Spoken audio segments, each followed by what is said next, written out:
এই ভাইরাল ছিলকা রেসিপিটা অনেক দিন থেকে ইচ্ছে ছিল বানাবো, তো এই যে বানিয়ে ফেললাম। তো বাচ্চাদের টিফিনে ভরে অবশ্যই দিতে পারো, খুব সুন্দর রেসিপিটা। দেখ,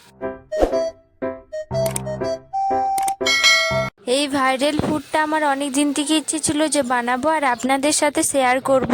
তবে অতটা ভালো হয়নি, যতটা ভালো পেরেছি, কিন্তু খেতে দুর্দান্ত হয়। তবে বেশি কথা না বলে চলো শুরু করি। এখানে নিয়েছি নর্মাল আটা, এটা রেগুলার রুটি যে বানাও সে আটা নিয়ে নিতে হবে। ওর মধ্যে একটু লবণ আর গরম জল দিয়ে ভালোভাবে এটা গুলিয়ে নিয়েছি।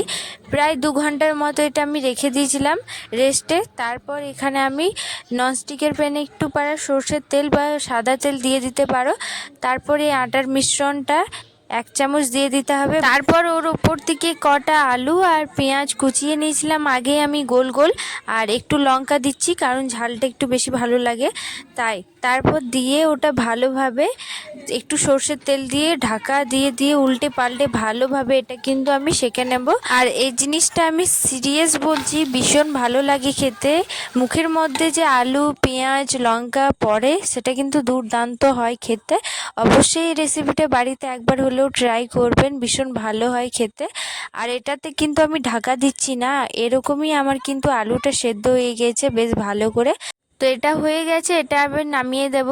তো দেখলেন তো খুব সহজে এটা কিন্তু তৈরি হয়ে যাবে। আর এটা বাচ্চাদের টিফিনে ভরে অবশ্যই দিতে পারো, সকালবেলা সবারই তাড়াহুড়ো থাকে। তো এইভাবে এই রেসিপিটা অবশ্যই বানিয়ে দিতে পারো, খুব সহজেই কিন্তু হয়ে যাবে। দাঁড়াও, তবে এটা আমি ভেঙে দেখাই।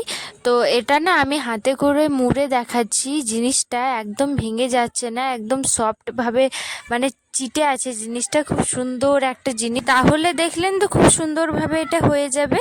তো এই ভিডিওটা কেমন লাগলো অবশ্যই কিন্তু কমেন্ট করে জানাও। যদি ভালো লেগে থাকে চ্যানেলটা সাবস্ক্রাইব করো, লাইক শেয়ার করো, পাশে থাকা বেল আইকনটা প্রেস করো।